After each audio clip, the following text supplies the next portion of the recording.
Today, it is the men's elite race for you. Well, it's never been quite as tough as it is today. We're often talking, at the moment anyway, we have been for ever since this race was announced, just how difficult the course is. And I've got to tell you that, quite frankly, it is going to test us today like no other. Yeah, it's a long distance.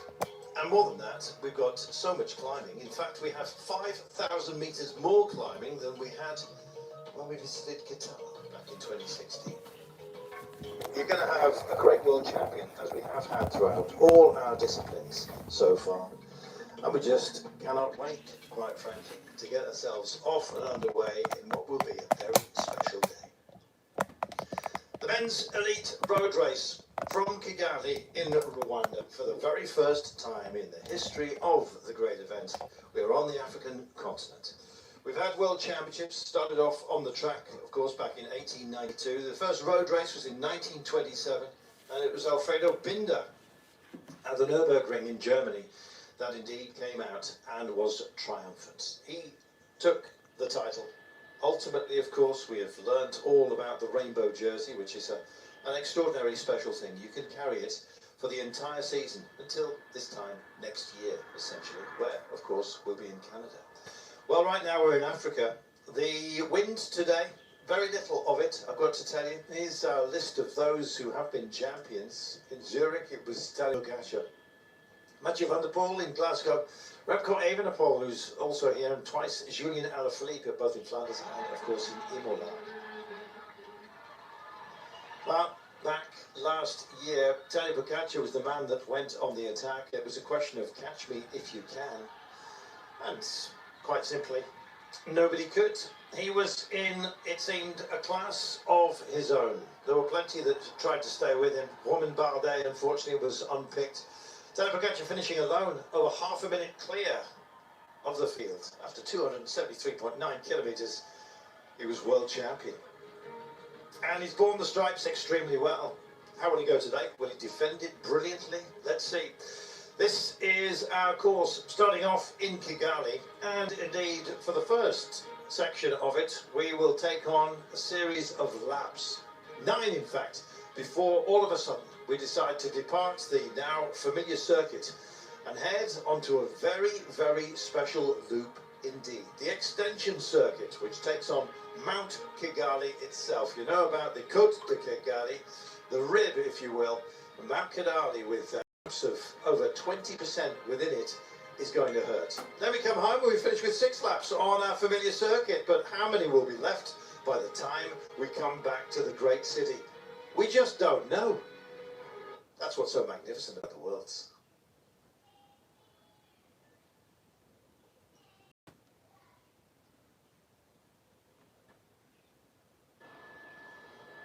Weather today, it's 24 Celsius, we'll be maxing out about 26. Now, as you can see, there is cloud here, and you can't see any clouds defined. That's because we're underneath that cloud, and those clouds are cumulonimbus. And that means there is a great possibility that we will have thunderstorms today. It's 40% chance that we are going to face that, but that's hour by hour. So if you take it throughout the entire reach of today, and it's likely to be around 7 hours, maybe a little bit more of racing, depending on the pace that they set right from the beginning. This could have an extraordinarily heavy impact upon us, especially, of course, I guess, if on some of the fast descents that we have as part of our circuits, and indeed of Mount Kigali itself, it is wet. Here is our UCI Commissaires panel, and indeed there is the great tea mountain. Well, you know, get yourself a cup of tea. Tadej Pogačar will probably be celebrating with something more than that. He's got a spectacular team around him. It's a superstar roster for them. Belgium favoured, of course, with Remco Evenepoel, but with someone like Campenaerts, he's got good backup. Utrecht likewise. Schelmos is your man for Denmark. Ciccone has been elevated to favoured status within Italy because of withdrawals. Pidcock, Onley, Fred Wright. Who knows for Great Britain? Alaphilippe is here, so is Seychelles. Sivakov probably the best chance for France. The Netherlands, we're looking at Aronsman, Jai Hindley, Plapp, Storer for Australia, Simmons for the United States, Ayuso, of course, for Spain, Oliveira for Portugal, Mark Hershey, Jan Christen, and Digmaro Schmidt, some good options for Switzerland, who went very strongly in the women's race. Egan Bernal is here for Colombia. We have Carapaz, Del Toro for Mexico, Carapaz for Ecuador, of course. Dunbar and Ben Healy, who could be a great outside pick for you today. Tesfatsion for Eritrea. A whole raft of other nations involved. Tom Switch for Latvia must not be discounted. And just look at the nations who have been drawn into the fray here. It's absolutely brilliant. We're used to seeing it by now, but what a privilege to be able to call out the likes of Belize, the likes of Uganda, the likes of Rwanda itself, our host Grenada, Kenya, Guyana, Mali. The refugee team also represented with Ahmed Weiss, Senegal, just amazing. So, get yourselves ready. Here are the host nations team, and it is numerous. Ireland, as we mentioned, looking very good with Ben Healy, the erstwhile Terrier breakaway, Eddie Dunbar for the Mountains, Ryan Mullen, Darren Rafferty, Rory Townsend. It's a strong unit. Mexico, drawing the eye with Isaac Del Toro, backed up by Eda Freya and Ruva Calaba. We have Colombia here, of course, with massive fans. They travel everywhere. Egan Bernal, Brandon Rivera, Tejada and Vargas. Switzerland, we mentioned them, Fabio and Jan Christen. We have Mark Hershey, Mara Schmidt, and indeed Fabian Weiss. Spain, who looked extremely lively in these championships with Juan Ayuso and Marc Soler. Even Romero is also here. Adria, it's a strong unit. Well, we have so many representations from Africa, but Eritrea with Zahe, Gamay, Gebishabie, Kudus, Mulbrahan, and Tesfatsion. That's brilliant. The Netherlands, well, they come here with a short roster, I think it's fair to say, compared at least to Belgium, Denmark, Slovenia, Great Britain, France. Get the idea. But Tillman Aronsman is their favoured man. Volker Mollema will be good for them. Australia with Jai Hindley rocking the podium potentially. Jay Vine might have a statement. Michael Storer, Luke Plapp, Damien Howson as well. This is effective stuff. Julian Alaphilippe always draws the eye, but I think the favourite is probably Pavel Sivakov. Paul Seychelles also part of the crew. Jordan Jager, Louis Barret as well. Here's Great Britain. Tom Pitcock, Oscar Onley, Fred Wright, but Blackmore, Donovan, Knight, Knox and Kurt. That is super strong, but just look at this. The men in green.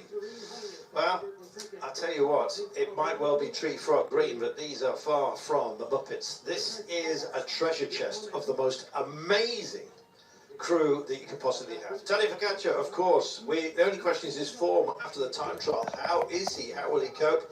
Brilliantly, I'm sure. Glava, Govečka, Mezgec, Mohoric, Novak, Primozic, Roglic and Zuma. Amazing. Belgium come here with Remco Evenepoel after taking time trial gold, humbling Pogačar at the very last. Has he got the endurance for today? Well, Victor Campenaerts has. He's on board. So is Chad Uterbrecht, Van Wilde, Vermeersch, Verwijken, Morissa and Hermans. I think you get the idea. This is going to be very special. We've got a princely send-off as well, courtesy of His Royal Highness Prince Albert, and of course Monsieur Le Bastien, our glorious leader here, of course, as head of the UCI. And look at the crowds, and look how pensive everyone is as well. This could get lively right from the very off. We'll do 3/4 of a circuit before, as part of our introduction today. Very familiar to us. So, of course, is the voice of the man sitting next to me, Mr. Brian Smith. Brian, not much wind to speak of. It looks like some of the clouds are burning off. We've got a chance of thunderstorms a little bit later on, but who's going to kick up a storm early on today as they roll out? Yeah, that's something we're going to have to wait and see, because there is a lot of riders here, possibly, riding for the first time. There's a lot of riders actually riding their first UCI race this year. So, like the women's race yesterday, we will see some attacks from the start.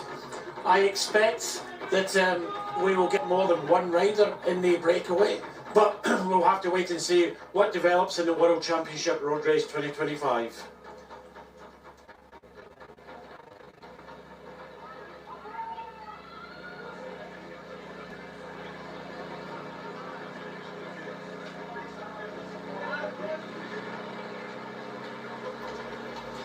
Slovenia rolling out. They have the favourites with Turabibutsako, backed up by a brilliant squad. It looks like they've got, well, rather an abundance of riches, you might say. It's the same for Great Britain.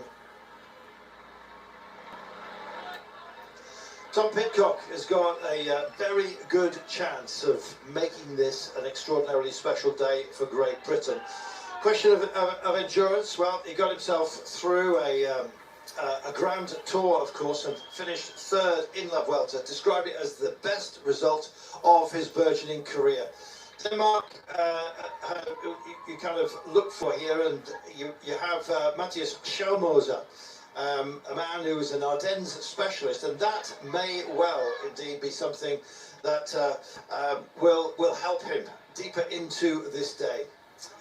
He took a great, of course, strive forward in Glasgow. This is the Amahoro Stadium, the Freedom Stadium, which is part of our farewell to arms today, I think you might say, once they've actually dealt with the circuit. Now, we're going to be doing 9 laps before we go out for a secondary circuit. But it's going to be primary amongst our thoughts because it is extraordinarily tough. We're taking on the mountain itself. And indeed then we'll make our way all the way back and do a final 6 laps before indeed we have our champion. Tom Pidcock just hoving at the back, the crowds are out in force, we're waiting for the flag. And indeed our starter here, they're all massing around, and of course Slovenia, I guess they're going to be on policing duties. Watch out for their, indeed, vivid green as it stands at the moment. Ivo Oliveira for Portugal might well get lively at the beginning. I've got a feeling, though, that somebody like Ahmet Orkan from Turkey might be somebody who gets himself off and up in very, very short order. Let's find out, shall we? Because we are racing. The 91st World Championship Men's Elite Road Race is underway, and how lively is this? If you want to get us to talk about you, then you're going to have to get up the road if it's not going to be your day ultimately. And so those who are further down the pecking order now find themselves in a real battle to get up the road and indeed make a statement early on. This is a very different complexion, especially with the different distance that we are rolling with at the moment. This is an extraordinary long way home. We have Red Walters, who has head off up the road. Lives in the south of England, but Red Walters is, of course, representing Grenada, and he is solo up the road at the moment. He's got an awful long way to go, Brian Smith, if he wants to make this stick. I can't hear you.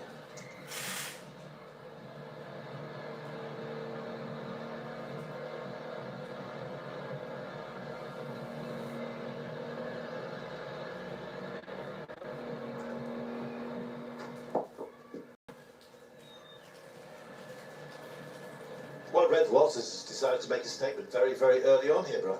Yeah, it was somebody that I'd highlighted. You know, we talked before we came on air, and there's a lot of riders have come here that are more happy just to come and represent their country.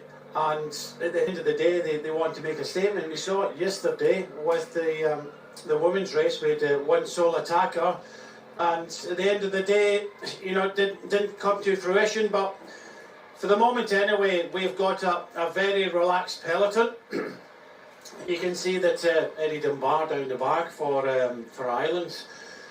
But there's a long, long way to go in this race. And I think from all the road races that we've had so far in this Rwandan World Championships, the word patience is kind of jumped out to us. But for Red Walters from Grenada, well, it's not about patience. He plies his trades in the UK, lives in the south of London area, and he's prolific in the domestic races in the UK. But it's a forlorn attack from Red Walters, and he's looking around, he's wanting company, such as the tradition of the World Championships, that normally we find that we have a breakaway that goes away, riders that want to put their kind of mark on, riders that really don't think they can feature in the medals come the end, but they want to put a mark in the race for themselves, for their country. You know, Red Walters is from Granada, is the sole representative. So we saw this yesterday, Carlton, with Austria, and we're seeing it again today. But you can see from the front of the peloton, there's a few other riders and teams wanting to try and get in this breakaway. Whether it'll be allowed, we'll have to, because we have got a maximum of 8 riders from a lot of the kind of stronger nations. Unfortunately for the Netherlands, they're starting with 5. Sam Omen is a non-starter, so they did have 6, they now have 5. Just a little bit of illness in that team, we believe, and you know, it's hit them throughout in a lot of the other races. But with Pogacar here, Slovenia not only have 8 riders, with defending champion, they have 9. Do you know what? If I was Red Walters and I've got family here, I'd be asking them to take a picture quickly. Yeah, well, I know Red Walters kind of personally myself. I did a programme in the UK not that long ago, and I first met him about 5-6 years ago. You know, he's a lovely lad, and he just wants to make his own mark on the race. He knows he's not going to feature come the end, but why come here? Yeah, well, come here to make a statement, and that's precisely what he's doing. Thanks to the City Hall, this is where the great burgers, of course, I mean, other foods are available, but the great burgers. Privilege to be among the riders who will be starting today, and we are looking forward to having a good day out, and we see how it goes. But you're excited. You want to give it a go? Of course, I'll give it a go. I'll give everything I can. You never know. Yeah. What kind of atmosphere can we expect from today? Good atmosphere. The weather is good, but somehow it looks like it will rain later on in the day. We're out. We're gonna do what we have to do. And a lot of people on the side of the road cheering. Yes. And the good thing about Rwanda, they have big crowds. They don't care who is riding. They just keep cheering, and that's the morale of cycling. And I'm happy that the other countries have a taste of what Africa is. Yeah, I think for all the African riders, myself included, it's possibly the first in my career, maybe one of the last opportunities to have this. So yeah, just trying to take it all in, and yeah, whole ground advantage. It's also, I suppose, very inspiring for a lot of young riders who want to become professionals from Africa. Yes, yeah, I think putting this on the world stage, it gives the children in Africa dreams, and yeah, the sky's the limit. So yeah, keep chasing those. Thank you very much, Byron. Thanks. Byron Munted, on his own, as indeed so many riders are, including Red Walters, who's up the road at the moment. A trio of chasers engaged at the moment. Let us see, indeed, what sort of fighting force we're going to establish here. They're just breaking off the front of the peloton. This is a lively start to a very, very long day, Brian. Yeah, it could have been a little bit more lively. I've seen, you know, really a lot of attacks in previous World Championships. A lot of the kind of smaller nations trying to get themselves in a breakaway. It's only one rider, Red Walters. We've got, you know, 2 or 3 riders trying to come across to him. I just love this Granada kit. Very much stands out. Very colourful. And you know, Red Walters trying as hard as he can to get himself in the breakaway, to make a name for himself. He's come here not to possibly try and win the World Championships, but you know, to get his name, his country out there, and we're starting to see some of the other countries starting to get involved now. Yeah, more principals as well. Switzerland, extraordinarily active as they have been throughout these World Championships. They were very, very busy yesterday in the women's elite race, and in fact looked like they had the master plan, great strategy for the entire course. They come here with Jan Christian, Mauro Schmidt, Mark Hershey as well, for somebody who used to shine extraordinarily brightly when it came to indeed the classics, and it's got that feel about it today. Even beyond the classics distance, however, at 273 kilometres in total, that is an awful long way before we get home. Don't even think about it if you're of a sensitive disposition, because this is going to be a toughie. Denmark also want to come and join the front, and planting rider in the break is the Netherlands as well. And here we are, Ivo Oliveira of Portugal, Meyerhoff of Walters, Using. These are big names that are starting to emerge already. Ivo Oliveira, possibly the main favourite I would have thought for Portugal. They have Antunes, Julião and Morgado. It is very much a classics field today. A massive celebration, of course, not only of the African continent, but of the great nation of Rwanda as well.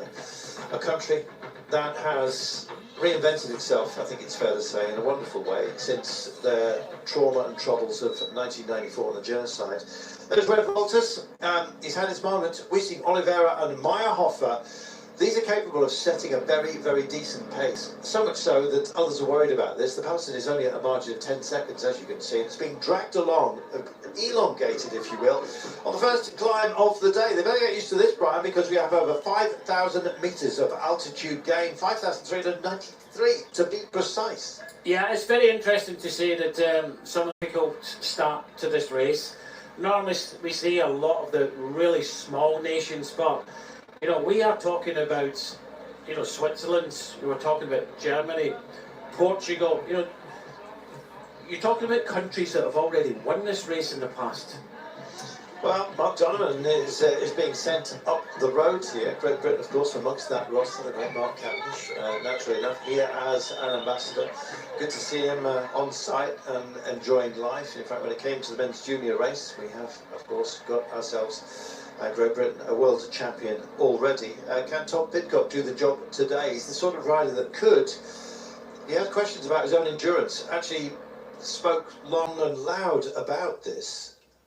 But then he went to the Welter, gets himself on the podium, finishes in third place, described it as the biggest win of his career. And he comes here amongst the favourites, Great Britain. Well, they indeed have many, many options. So here we are, getting a solid breakaway. In any other race, this would be impressive and possibly a danger, Brian, but with the distances we've got, it is something certainly to ponder, as is this. Genocide Memorial here in Kigali. It is, of course, in remembrance of those who were taken from this earth in 1994 with the genocide against the Tutsi in this part of the world. And it serves as a reminder of just how dark life can get. It doesn't matter which part of the planet you are indeed hopefully enjoying your lives. Darkness can indeed wash over you, and it's how you recover from that. And I've got to say that Rwanda has done a fantastic job. They've been brilliantly welcoming. They have given us such joy. I'm not quite sure it's joyous for some of these guys, though. They are running out of steam. This is Alfredo from the Comoros Islands, and indeed he is joined in his endeavour by Koroma from, we've spoken about it in the other elite races and just said there's a very big difference in terms of the funding and indeed the experience of some of the riders, but this is a celebration of cycling, let there be no doubt, and they are all extraordinarily welcome. It's great to have this level of diversity and a huge input, of course, from Africa itself. Indeed, it's a really tough awakening for some of these riders. As I said just in my opening, that there's a lot of riders here that haven't ridden a UCI race this year. This is their first UCI race. There's a lot of riders that, you know, have never been at the World Championships, and they're here for the first time debuting. So, you know, it's great to see riders from Kenya, from, you know, many other parts of the world. But you know, we do have a group of 5 riders here. We've got Anders Foldager of Denmark, we've got Memo Housing of the Netherlands, Ivo Oliveira of Portugal, Fabio Christen of Switzerland, and Marius Meyerhofer from Germany.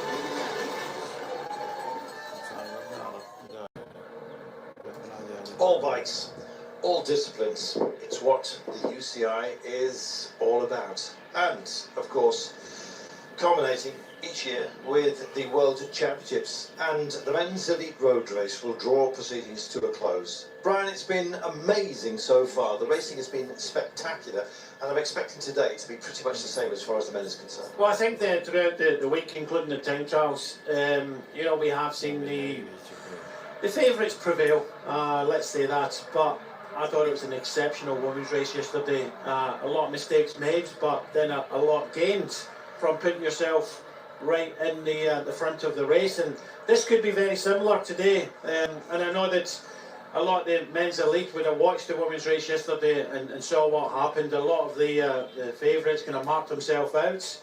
Yesterday in the women's race, the middle part of the race wasn't that fast, and they allowed the group at the end to come to the finish and fight out for the medals. That could be the case today if the favourites kind of look at each other. But let's see what develops in this race, because Julian Bernard is coming across here for France. Yet another good country getting themselves involved early on in this race. I've ridden the World Championships. I've commentated in many of these World Championships, and you don't often see a lot of strong cycling countries get themselves in the breakaway. This is probably one of the strongest kind of early breakaways developing at the moment that I've seen at the World Championships. Such as the nature of this course, it's not an easy one. A lot of the smaller nations cannot get involved, but we're seeing, you know, drama here right from the start of this World Championship. Certainly are. Fabio Christian decides to kick on here. Meyerhofer, no slouch even in his own right. Just fracturing a little bit at the front. Ivo Oliveira has decided to get a big investment here. You can see once we hit these cobbles, and get used to it because it's very much a feature of every single one of our laps that we have on the small circuits. We then will, of course, go after 9 laps on the small circuit onto a much bigger one. We just do one round to Mount Kigali. They'll know all about it because we hit the foot of that mountain. We're after about 155 kilometres of racing. The total distance today is, I guess you might say, a little cruel. You might say a little cruel, if that was even a word. But yeah, so 9 laps, then 1 lap of an extended circuit, and then we come back for 6 laps of the small circuit. Mount Kigali with ramps at 20%. Coming at the end of what would be a Grand Tour race distance, then we do that mountain, and then we finish off the remainder of the day. This is cruelty par excellence, and to be able to take it on and have the will to do that at this point is absolutely remarkable.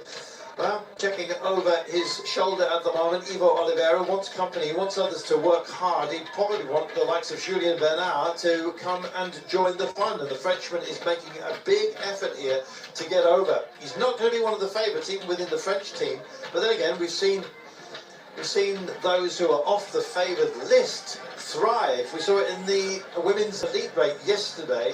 We were wise to the potential, of course, of our winner, who was spectacular. I think by now you'll probably know, especially if you're Canadian, that Magdalena Valliere was genius. It was a course that suited her perfectly. Finding somebody to whom this course suits is a difficult task. You've got to have supreme endurance. If you have that, first and foremost, I think, Brian, then you can let your talent come through at the end and show whatever you've got left. But you have to survive it. When this course was released, and a lot of riders thought, well, this is going to be a climber's course, this is very difficult. And a few riders, including some ex-world champions, Matthew van der Poel, decided, no, this is too hard, but I'm not going to come here. I think looking at this course today, I think it could have been a feature. Last year in Zurich was a very difficult course. Of course, Tadej Pogačar decided to go early, just inside 80 kilometres to go. I think, you know, listening to some of the stories from the start, you know, what is Slovenia going to do? They will be looked at, they will be lent upon to control this race today. They are the only team with 9 riders in this race. So, but I just think that this breakaway here with so many top nations in here, I don't think they're going to go to the end, but it just adds a little bit of elements to the start of this World Championships. Certainly does. Tigor Bayar Badzakan is indeed up the road. Won the Tour of Thailand a couple of years ago, and he's decided that if he's going to go deep, then let it be now. Absolutely spectacular is the man from Mongolia. Decent sprinter, got a big kick on him, but he can clearly climb in apparently time trial as well. He's got a result in just about every discipline within his nation. He's trying to bridge over at the time being, trying to get onto the coattails of Julien Bernard. He's just left the peloton behind. They've kind of settled into a bit of a holding pattern. They've got to be careful though, even at the distances we've got, because whatever the gap is, you've got to bridge it, Brian, and that's a difficult task when you're dealing with all the climbing that we have as a constant feature of this championship. Yeah, it's going to be intriguing to see how the countries that are here play this one out. I think a good one here from France, having Julien Bernard coming across to this group, so we now have 6 riders in this leading group, and you know, Ivo Oliveira at the front here, the Portuguese rider and Portuguese road race champion. He seems to be the most active in this group, wants to kind of push on. Of course, Portugal, former winners of this race, but you know, they have got a 4-man team today. They've got Morgado, which is a really good rider. Eulalio, Antunes, you know, they have got a real good 4-man team. But interestingly, from France, of the big nations, you know, I'm talking about the teams that are here with 8 riders or more. Denmark and France have put a rider in this breakaway, which now allows, if they stay away long into this race, it now allows their principals just to follow the moves. That's all they have to do, follow the moves and have that excuse that they've got a rider in front. Yeah, it's a great move, and the big nations here have to include Denmark, for example. They've got Matthias Schelmos, Ardennes specialist, and somebody who could actually go very long in this race. They have full dagger up the road, which allows Schelmos and the rest of the support team from Denmark. It's a big crew as well. They have 8 riders here. The biggest team, by the way, with 9, is Slovenia, because they're allowed 8 as a maximum, plus of course the defending champion has to come along, and they've maxed out. Haven't seen the lime greens for a little while, as we're dwelling on our breakaway. Anders Foldager is the Dane, rides for Jaco. Great guy, still a youngster, 24 years of age. 3rd in the Coppa Sabatini, which will serve him well here. But yeah, he's been a stage winner as a young man in things like the young Giro. But look back here, it's kind of a lockdown. They want this breakaway to at least be established. And that will wash over a sense of calm as the peloton itself crosses the start-finish line at the top of one of our peaks. Downhill run, you get used to this. Once we come off this peak, we go down towards the valley bottom and the great... What happens if you end up with Pogacar in a breakaway? 1 versus 1. I like that. 1 versus 1. Let's wait and see. Izzy Del Toro perhaps showed his lack of experience with the way that he handled himself on the Giro d'Italia. Gave away, some would say, a spectacular, if you want spectacular, a little further than Julian Alaphilippe. A super showman. I never believe whether this is kind of a statement or whether it has some...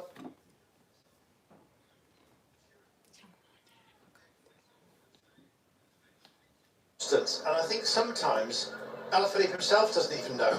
Gives a quick nod there to Batsai Khan.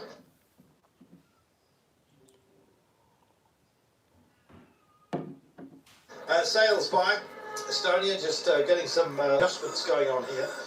You got to... Yeah, he's in the kind of twilight of his... He was a good rider a few years ago, but you know, he's in the last few years of his career. He's still come here for Estonia, representing his country. That actually happened to me. The thing is, when you travel with your bike, you have to kind of build it again. And I travelled to the World Championships in Spain one year, and after a few laps, my saddle went down, so I had to go back to the car and adjust it myself. Made an impression in Spanish TV, of course, but yeah, it just took a lot of energy to be able to do that. But more importantly, I just saw that Belgium put a rider up there towards the front. So Belgium are here with the triple world champion in the time trial, double Olympic gold medalist, Remco. He's a former double world champion himself, and he knows how to ride this race. But the fact that we're talking about him now and seeing him at the front, it's not normal for a world championships. I've been Orkin. I'm afraid, suffering all kinds of issues. It looks like he is out of the race and first to go. I actually thought before we came to air that Ahmed would be up the road. Enjoyed watching him over the years, and in fact he is an erstwhile breakaway rider. But something not right. It looks like it may well have been a technical issue by the look of him. Meanwhile, should we go and play with some mountains? This is the Volcanoes National Park. And this is where a great project to look after the mountain gorillas has indeed helped their population reinvigorate itself, which has been wonderful. This is the King's Palace Museum in Nyanza, and kind of a look back to times of old, really, and some of the great settlements that we had here in the past. And this is a spectacular place that honours the heritage of Rwanda and has given us a recreation of the King's Palace made of woven pandanus leaves, and it is absolutely amazing. The tonnage that needs to be supported under this roof is spectacular. This is the great meeting hall where the original settlers, of course, would come to discuss and indeed potentially plan how their nation was to be formed. And we have loved it as a playground, but yeah, a reminder of just how historical this great nation is. We're also at altitude, we remind you. That will have a wearing effect a little bit later on. Some indeed have been busy getting themselves prepared for the tests that we have here, but I don't think anyone could have prepared us for the warm welcome that we've had by the good people of Rwanda and the city of Kigali itself. It's been an absolute joy. If you're only just joining us, my name is Carlton Kirby, and if you'd like to drop me a line, you can find me on social media. Just put my name all together, so CarltonKirby. Alongside me, twice British national champion, Mr. Brian Smith. We always put the Mr. in front at least once. And you can find Brian as well at Bryce Smithy, Brismithy. Meanwhile, check this out. Busy. You've got to love the world champs here, and sometimes you can get caught out. Campanats himself is just about to take a drink, just about to bottle it, and he can't get it out of his mouth at the moment because all hell is suddenly breaking loose. This is great. I'm loving seeing the vim and vigour that is on display at the moment. And Paul Seixas, starting off as one of those that is an outside favourite, is wrestling the terrain and causing worriment, particularly from Slovenia, who've sent two to mark this out, because Campanats is a phenomenal breakaway rider, great engine. Tom Pidcock at the back in the cars, having a little chit-chat here. I'm not sure whether he's got a problem already, but a few have potentially been found out, including Alaphilippe, who's off the back at the moment and almost getting into the barriers. Nobody said this was an easy game to play, and I do worry sometimes when you see a flash of brilliance from Alaphilippe, or at least a bit of showboating, as to what that is indicating to us. He doesn't look happy, Brian. This is very strange, very strange, but it's very clear that France want to make this as difficult as possible. You know, we just saw an attack there from Valentin Paripant initially for France, and then Paul Seixas decided that he wanted to go, but just watching the left-hand side, Paripant and Seixas, they look as if they're trying to move and go alone. The lime green jerseys of Slovenia, where they're kind of marking everything out. So was Belgium there with the Campanats. So it was Vermeersch, it was riding on the front. So very strange here. Tom Pidcock just back here speaking to the GD coach. Definitely, more towards my capabilities than perhaps another course. So yeah, of course I like it. I think it's going to be super attritional. Do you think that's where it's going to happen, Mount Kigali, 100 kilometers from the finish?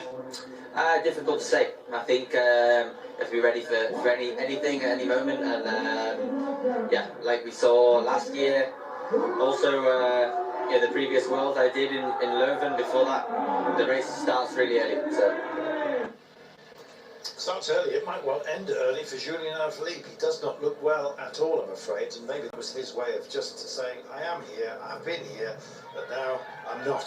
And a shake of the head tells you everything you need to know. He's a bit of an open book at situations like this. It's like that. It's like that.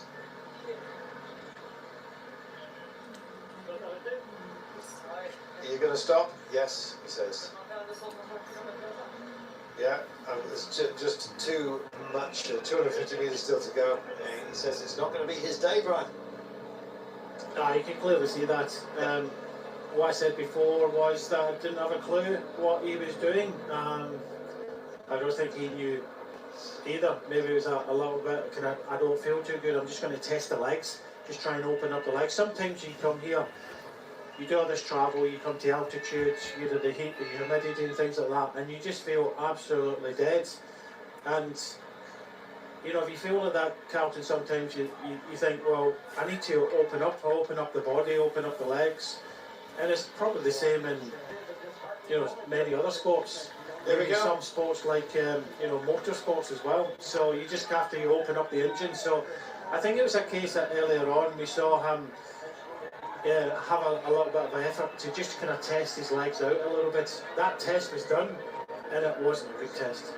No, it wasn't.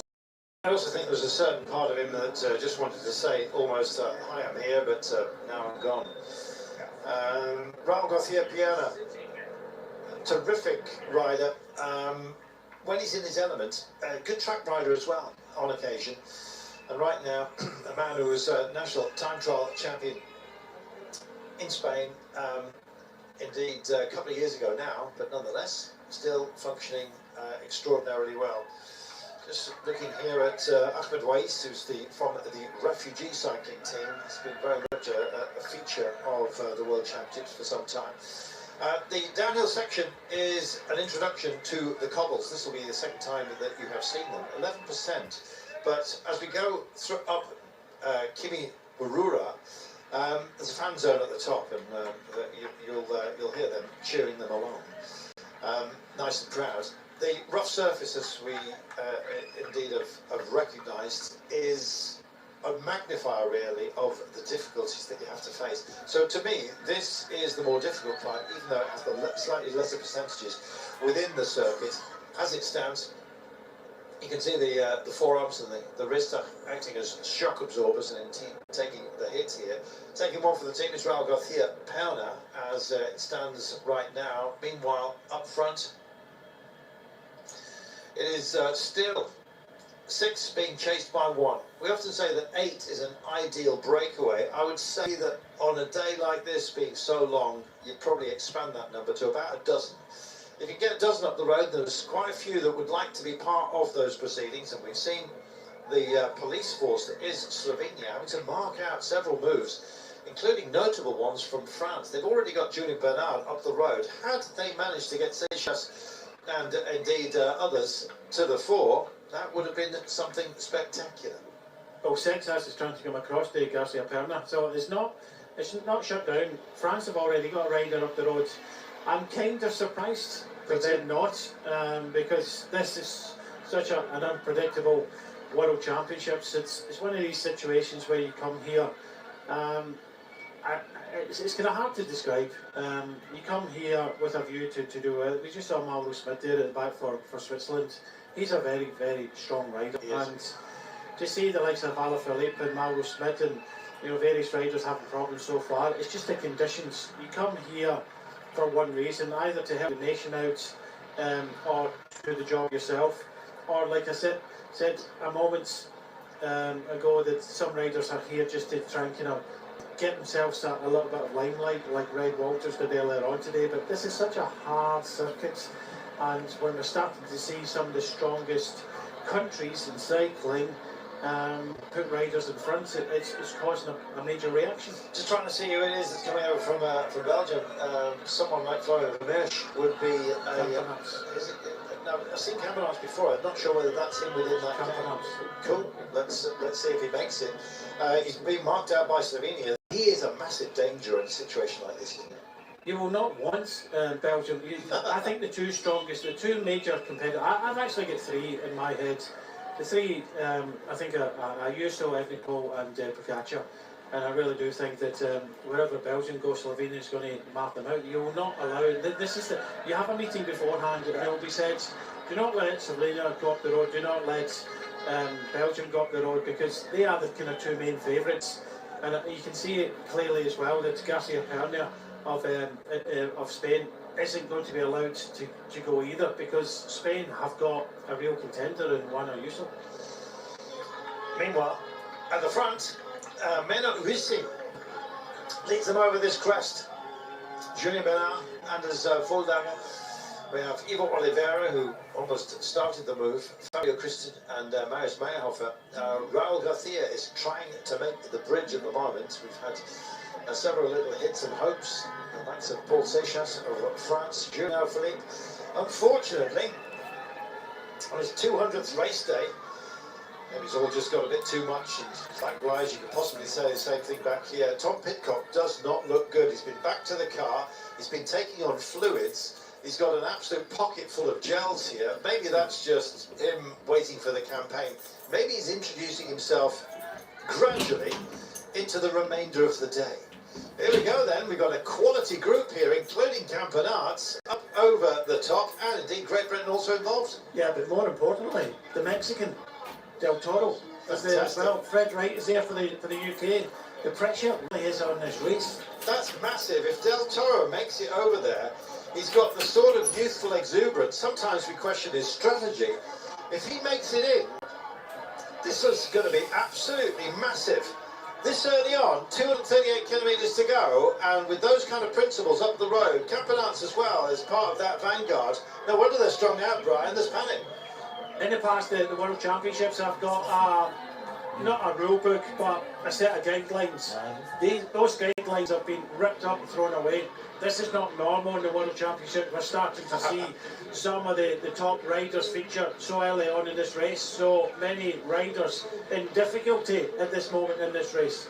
Well, the Coring car's out of the gap here. You can see them just going to the access road at the side here.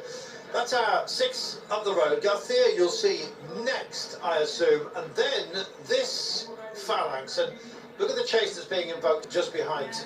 Del Toro has a look over his shoulder, the Mexican, and just thinking to himself, I've bitten off more than I can chew. Raul Garcia is part of this group. He picks up and goes again. Campenarts backing out of this. I think they've had a test. They've had a probing run here, and now they realise that this is perhaps not the best idea today. So Garcia goes again out of that group, having been by Campenarts, Fred Wright, Paul Seychelles, Tejada and Del Toro, and the pace that has been put into the chase by Slovenia has indeed neutralised this effort. They've kind of set up just a little bit, and just look at the cavalry coming over the hill here. Yeah, it's intriguing, really, really intriguing.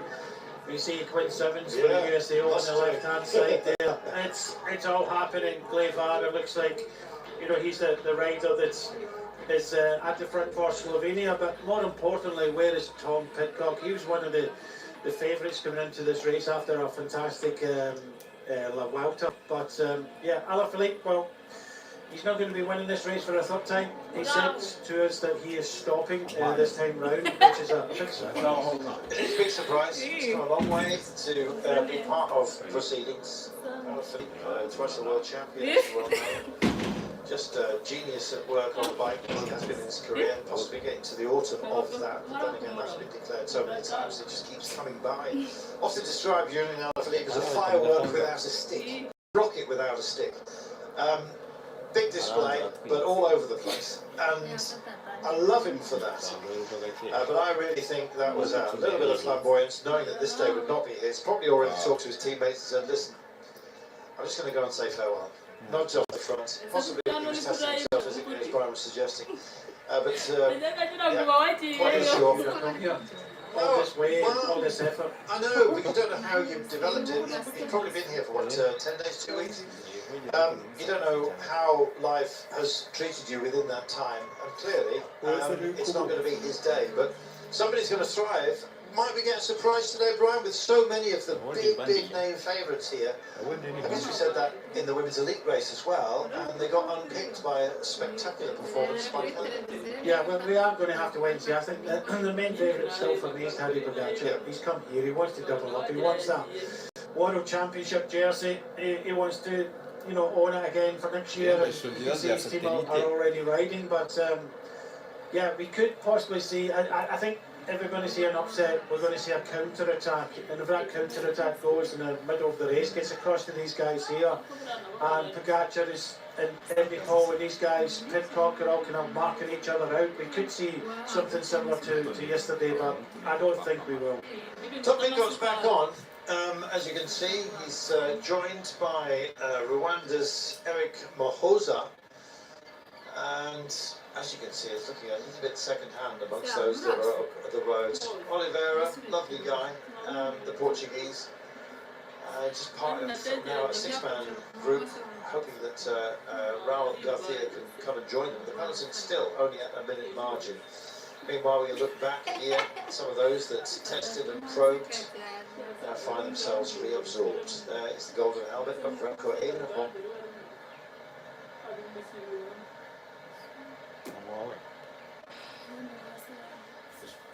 Remco himself, absolute genius of work when we look at Lake Kivu, part of Africa's Great Rift Valley.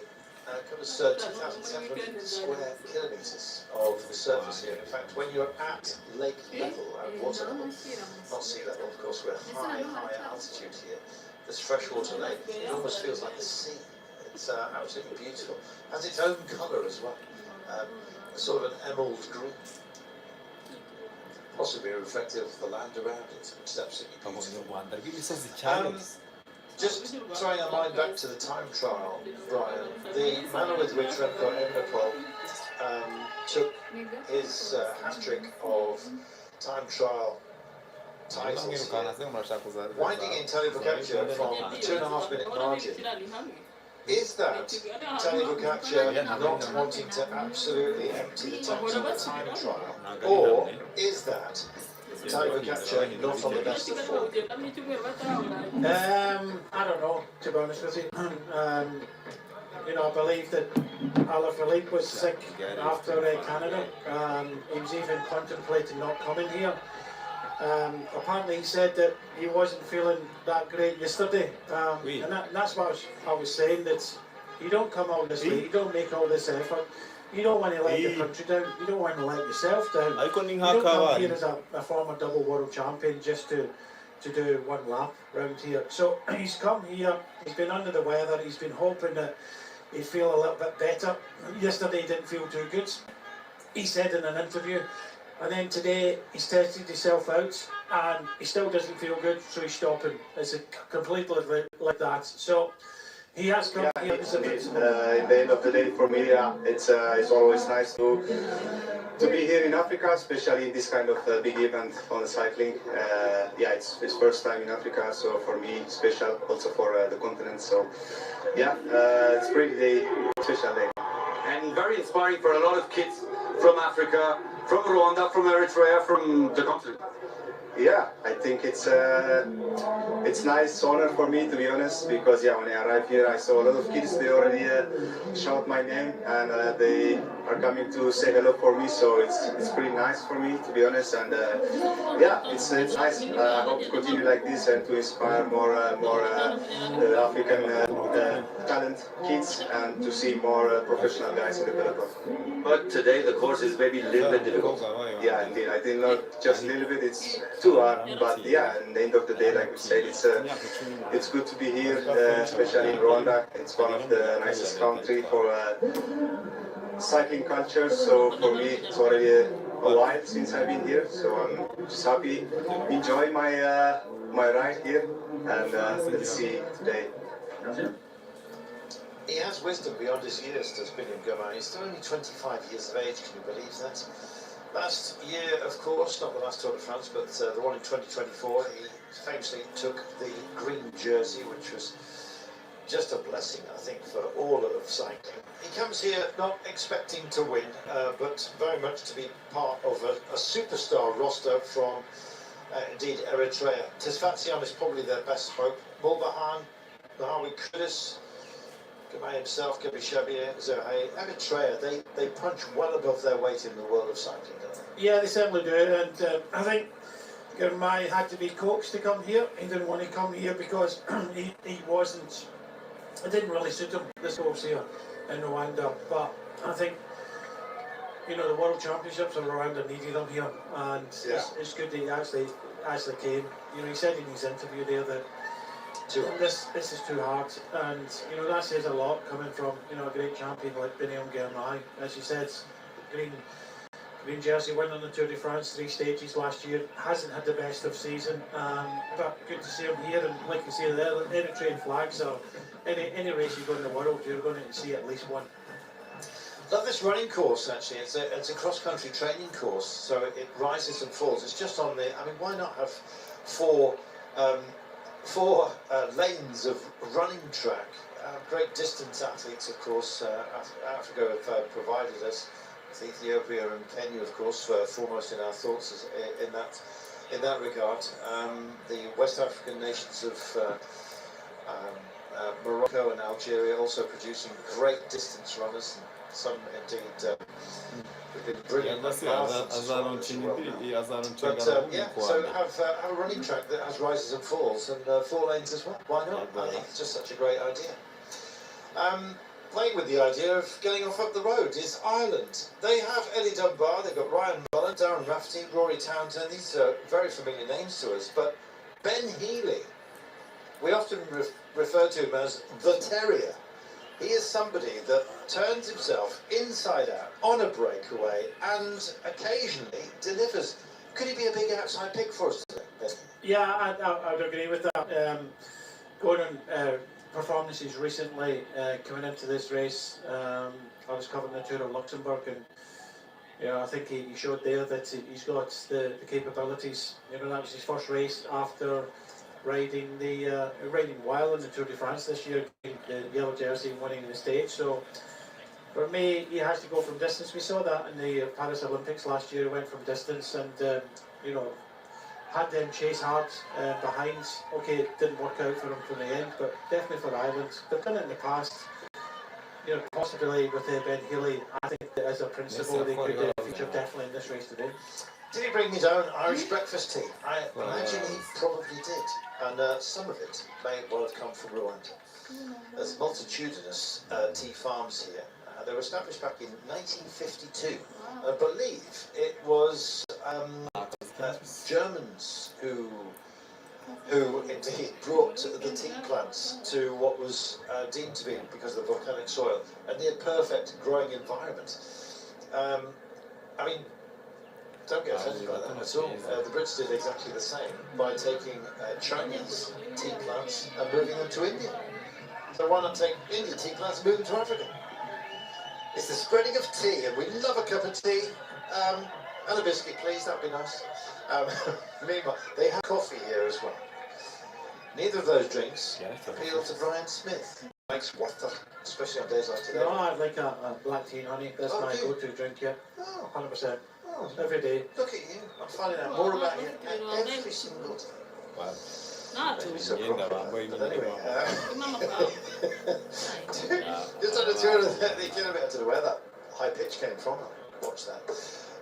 Ireland, a bus string, and there is Ben Healy in wheel 2, and the attrition rate goes on. Ibrahim Jallo has indeed abandoned. He's in good company. During Philippe likewise, but haven't seen Philippe off the bike yet, but he was about to call it a day. A few others as well. Ahmed Orkin. The attrition rate will be more of the women's elite roster yesterday. it happens, and if you get tailed off, you are in danger of being overtaken on the circuit, and as a result you get gated. Might be a little bit less of that because we will leave the circuit itself for our big loop. And that big loop, is it loopy, Brian? It feels that way. We do 150 kilometres of racing, 156 actually. And then, all of a sudden, we take on Mount Kigali. It seems uncommon. Yeah, it's the only race here that is actually going off this course. And of course, yesterday it was announced Montreal we knew that anyway, it's going to be the World Championships yesterday. That was why yesterday's winner was so prevalent. She's going to go there as defending champion. So with the course has been announced for next year, a lot of them go off the course and come back and do the loops in Montreal, but this is the only one that goes off east. Meanwhile, off-road ice cream is Julien Ardley, I'm afraid. The world champion is not going to be a feature at the end of today. He tested himself, it was too much, he's not well, he's off the bike. Sensible, I think, even at this late stage of the season, he might have something like the Liège-Bastogne-Liège in his mind if he recovers in time. A bug apparently that he picked up in Canada. So a lot of air miles. Actually has possibly open access to the executive suites at the airports because he gets around the planet. Indeed, so does cycling. And we're here in Africa and we're playing in Rwanda. And we've been playing various tunes, and this is Manuel Alfredo, who indeed absolutely fabulous kid, I must say. But his day is done. No shame in that, Brian. It's great to have so many national representatives. Oh, that's not good. That is not a good look. Fred Wright just dousing Tom Pidcock here. He did it himself, and then he offered up some help to Tom Pidcock. If he's not feeling great, that's another fabulous name that might well be in trouble. We hope that he rides himself in today. Tubereka still only 27. He's got a massive career still ahead of him. They say you don't reach your physical peak until you're 28. Should we be scared? The only thing I'm seeing from Pogacar, the only kind of weakness I've seen is his mentality. He was supposed to go to the Vuelta straight after the Tour de France. He said, no, mentally I need a break.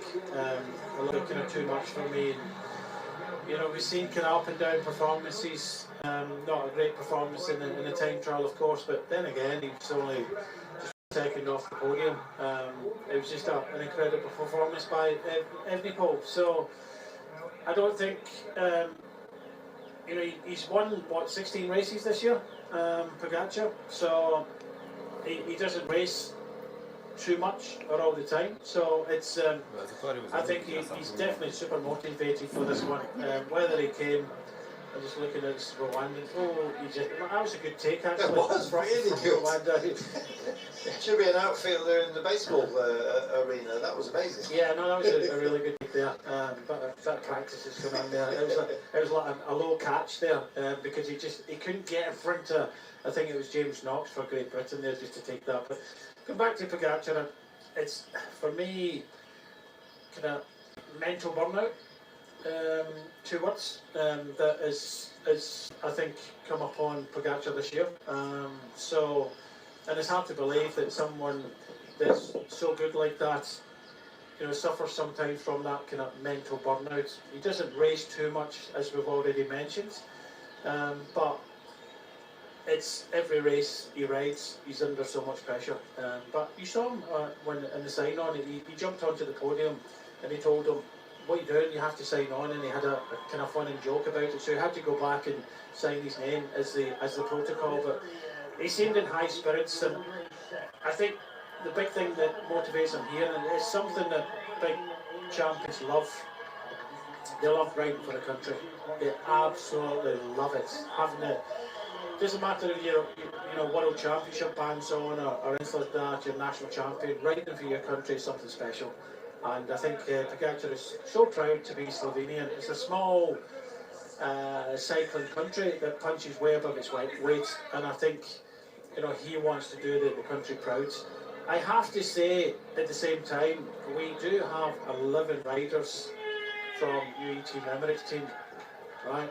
Sometimes in World Championships, you get trade teams getting involved. Trade help.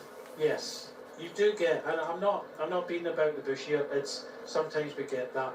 Some federations, and we've talked about other federations not sending a lot of riders that don't have a lot of money, but some federations put a bonus scheme up for, you know, the countries.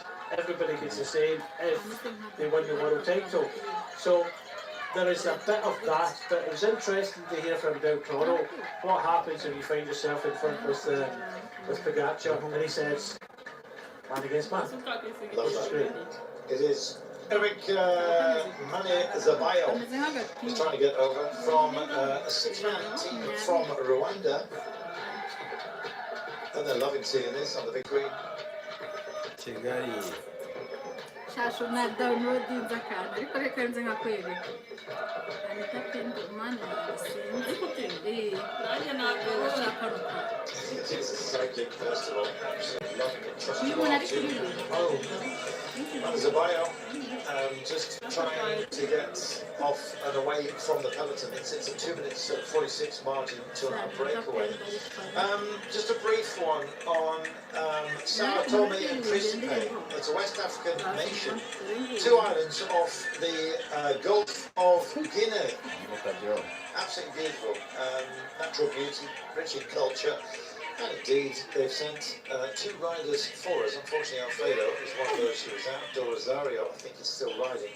But, yeah, I mean, you see some very unusual and rare cycling kit here. And I've got to say, some of it is absolutely gorgeous. Sadly, not available in 3XL for me. But it's one of the gifts of going to a place like this. They used to, you will have experienced this, Brian, pin collectors. Remember pin collectors when you went to the Atlanta Olympics? They were absolutely everywhere, and nations would swap pins. I think that's kind of ebbed a little bit because people don't wear blazers these days, and pins are gone.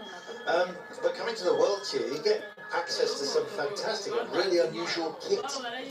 Yeah, I've been quite fortunate to ride a few Commonwealth Games, and I got introduced to them when I was 18, my first year at that level in Scotland, and I was given these pins, and I was like, what are they for? And then all of a sudden people were coming up to me, you get any pins? Swap.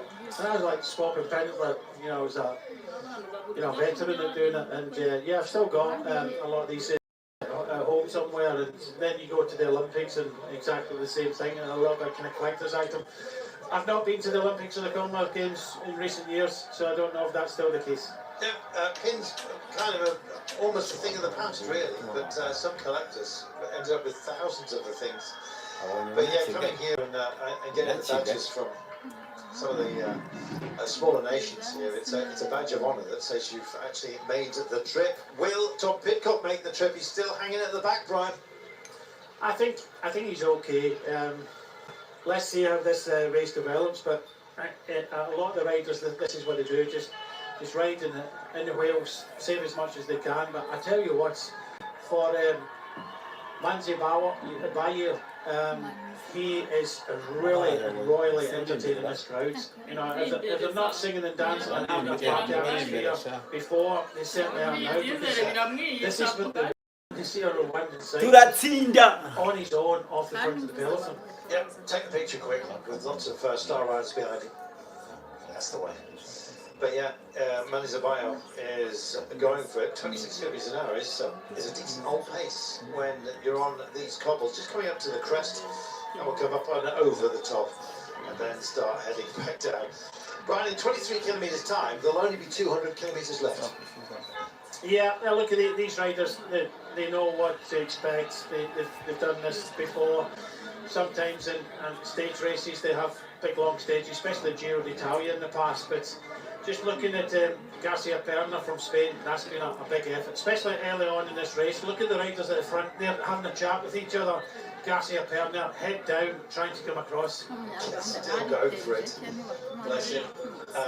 Meanwhile, this man, Manizabayo, is about to be tagged. Double elbow flip there.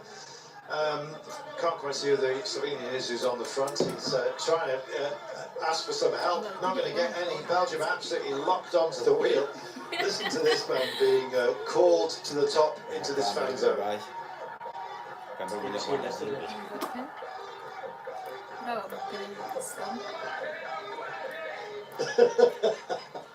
love that guy. Whoever he is, as a life match, I want him to come to my next birthday party. Well, the thing is, he did it every lap yesterday and he's doing it every lap today.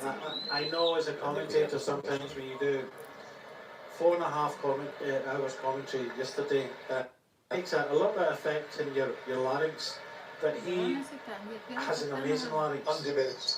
I don't know. Maybe he's cheerleader elsewhere as well. Great Britain then, just dwelling on them momentarily. Vidgo and Omni, clearly they are going to be the principals. Joe Blackmore, oh hello. Do you know, there's never a good time for this, Brian, but you know, if you're going to have some bad luck, have it early. Yeah, of course. In fact, yesterday we didn't see any major problems, punctures. The conditions here are fantastic. I think there was a little bit of rain earlier on today, but you know, you can clearly see it's a great conditions. And a couple as well, I'm afraid. Ollie Knight is one of those, and on the deck, can't quite see who it is for Belgium. We'll get downstairs in a moment, I'm sure. That is a nightmare, a touch of wheels, and it can happen at any time. And it's happened right now. Nothing benign about this, I'm afraid, and Van Wilder is one of those that they are struggling to get comfortable. To be honest, let the rider do it himself. Trying to manage that kind of situation. Let's have a look at it right. Here we go. Yeah, I have to see from here, it looks like a touch of wheels and then a secondary one in the right hand side. Just looking to see is that Mark Soler there in the left hand side for Spain. Yeah, Mark Soler for Spain. That's a big loss for one of you, so a very, very talented bike rider, and unfortunately, when you crash this fast, don't know what happened, couldn't see from where we were, but you know, a few nations caught amongst the casualties here, unfortunately. Trying to get his bike straightened out, but he's clearly not ready to remount. There's a whole sequence of burgers on display here from him, I'm afraid, and he's saying, don't touch me, just leave me alone, let me settle myself down. I mean, the help here is trying to help, but to be honest, riders just need some gathering time sometimes, don't they, Brian? Yeah, it's really not ideal, the situation here. You know, one of the riders that crashed here is obviously beyond course, beyond rider from picnic post now. I've just saw the picnic post now, and I thought, oh no, I hope it's not Oscar Ornley, who you've just mentioned. In fact, talking about Oscar Ornley, it's his mum's birthday today. Happy birthday, Mum, but gosh, that did not look nice at all. Well, it can happen at any time, and we've still got a relatively packed group when they're coming up together. When you get this stretch out and a recompression, Brian, there is often a call for manoeuvring, but you never know where such a touch of wheels is going to happen within a bunch. But it's more likely to happen if indeed the asphalt is at a premium. When there's a lot of riders very close together, it takes just one small mistake. One little bit of collision, a little bit of hooking of bars, you just never know. Rubbing of shoulders, wheels, it gets reflected into a bigger incident. And some have really been through the mincer. Look at this.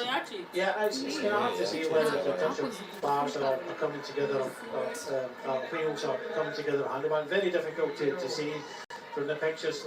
It happened in the left, and a secondary movement in the right hand side caused this with Van Wilder. Van Wilder, well, third in the time trial, he'll be deeply missed by Belgium today.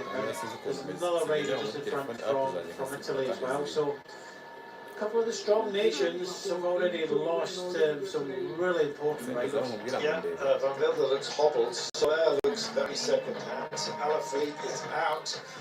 So, Belgium, France, Slovenia, already struggling, and it's very, very early days here.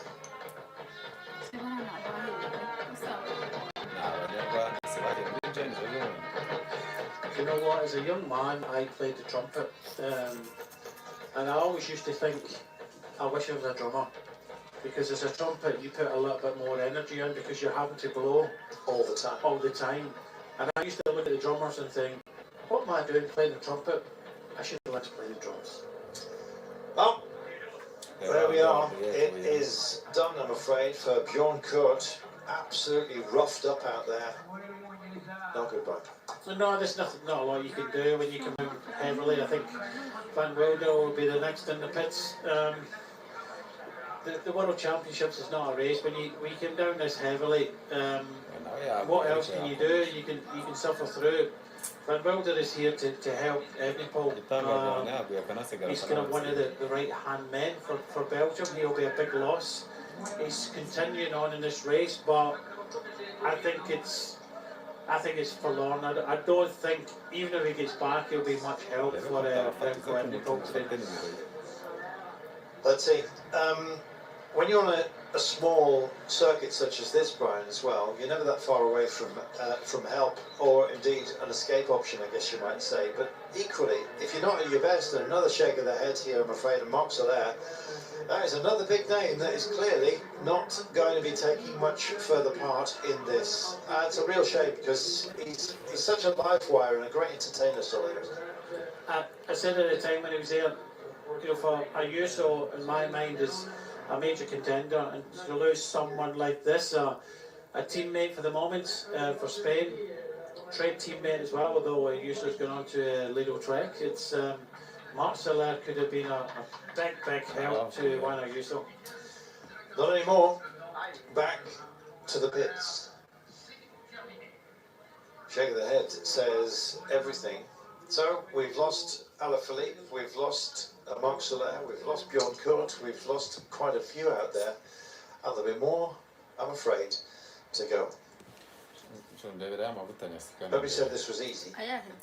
Just goes to show you, Carlton, just a moment of maybe lack of concentration, touching the wheels, locking the handlebars, and you're talking about 3 or 4 good riders there that have been hobbled, and 3 or 4 teams, the nations.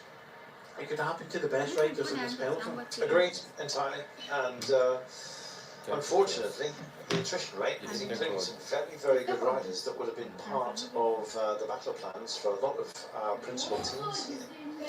Look at this, you take yourself a roundabout.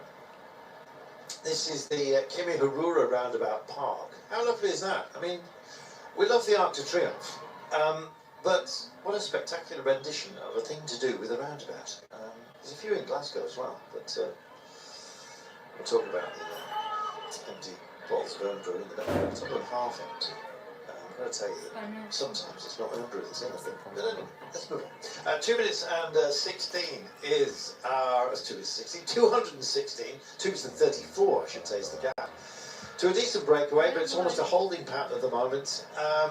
And we're circulating, Brian, around about 24 minutes for this lap. In fact, we've got our last lap time for us. We'll have a look in a moment. We will be racking that up as a graphic for you. But it kind of gets into a sort of a vortex whirlwind. Gets quicker and quicker and quicker, it seems, towards at the end. Here's Jai Hindley, getting himself back here after a very brief technical. Super strong team from Australia. They have Hindley, they've got Jay Vine, Mike Storer, we have Luke Plapp as well. Michael Matthews is here. Bling is doing his thing. Yeah, but he's at a cash and training before this race. He's got a few bandages and he's kind of hobbling around a little bit, so he is a rider that has featured in the past in the World Championships, but I don't think let's see how he gets on. But if you've had a crash in training before this and he's limping, then I don't think he'll be a major feature in this race. Great to have somebody with that level of experience though, Brian, and almost as a talisman. Exactly, it's good to have him here, and when he is here, unfortunately having that wee incident in training, we don't know too much detail about it, but looking at the front, I thought this would be purely just Slovenia on the front, but Belgium are clearly up for this with Vermeers. but also United States. United States, yeah. Yeah. Nielsen Powers, I guess, disappointing that we had indeed that cancellation. But with Quinn Simmons here as well, they've got an option. He has turned himself into one of the feistiest indeed contenders. Van Wilder does not look great, and I think this is me just going over to the exit road. I think that was the sign here, still testing himself out. He stayed on the bike, but surely it can't be for much longer because apart from yeah, I mean, else, I think everyone's an underdog compared to today, aren't they? So, but yeah, it's a nice course for me, and yeah, I think we saw in the women's race it can be an unpredictable race. So yeah, I think it's a nice one for me. The only difference is that on your course, there'll be the Mount Kigali, the Mur de Kigali. That could make a real difference. Yeah, I mean, I think it's such a hard course anyway, whether it's in or out. It's yeah, I'm not sure it really changed the race too much, but 100% it's definitely going to be a bit of a focal point, and yeah, it's just a super hard climb. Did you wake up with the dream of being world champion? Yeah, I mean, I wouldn't be here if I didn't. I like that. I also like Ben Healy. I think he's brilliant. He's brilliant for cycling, and he's made plenty of Irish eyes smiling in his direction. Well, Ireland have done it before. I'm going to say this in a possibly surprising fashion. Go on then. Well, I just said it in a surprising fashion. No, you've got to do it in a surprising fashion. What are you going to do? Put on a tutu? Go on. No, he did it. Oh, I in a see. surprising fashion. I thought you said, I am going to say this in a surprising fashion. I was thinking, how are you going to say this in a surprising fashion? But I misunderstood you. Yeah, you did. Not for the first time. Yeah, with Stephen Roach, he was there supporting Sean Kelly. Sean Kelly was the rider that he was looking after during that World Championships. He came into the final throw of the day, and he went through a gap in the inside and became world champion. A good world champion, Stephen Roach, quality bike rider. He won the triple that year with the Giro d'Italia and the Tour de France. So you could say that he's a good world champion, but he won it in a kind of surprising fashion. Well, yeah, I mean, Sean Kelly was the year that Greg LeMond won it for the second time. Greg LeMond did the same all day, apparently, to Sean Kelly, who was in Grenoble, I believe. That he was feeling terrible and his legs were bad, and he found his legs through the day. And I'm hoping that such a thing happens to Tom Pidcock today and other riders that may be feeling a little bit out of sorts, that don't be tempted to go out. The race can come to you, can't it, sometimes? It can, but I'm not too sure in this course, Captain. There's no hiding in this course. Normally you come to a World Championships and just try and hide, just get through the day and feel better and better, because you're talking about a 6.5 hour shift here. Not everybody feels great for 6.5 hours on a bike. I don't know anybody that has. What about on the mic? Yeah, I don't think anybody even in the mic has felt great for a good 6.5 hours coming. Come on, Brian, Mike, yeah, so yeah, I'm going to skip over that and continue. The situation is, you have mentally, just look at Pogacar here, he's just small gear, drifting. Did you see a few months ago, he moderated his entire team. He was like, right, let's get together, have a chat. We're doing too much here. Let's see what happens to the cap shot. Well, I'm surprised that America actually riding. They've got 5 riders here, and I know Quinn Simmons, well, he did it as a junior in Harrogate, but to put excuse me, it looks like Will Barter here on the front. To put Will Barter on the front here, 5 riders. When you're up against Slovenia with 9, you're up against Belgium with 8. I think down to 7 now, with Van Wilder gone.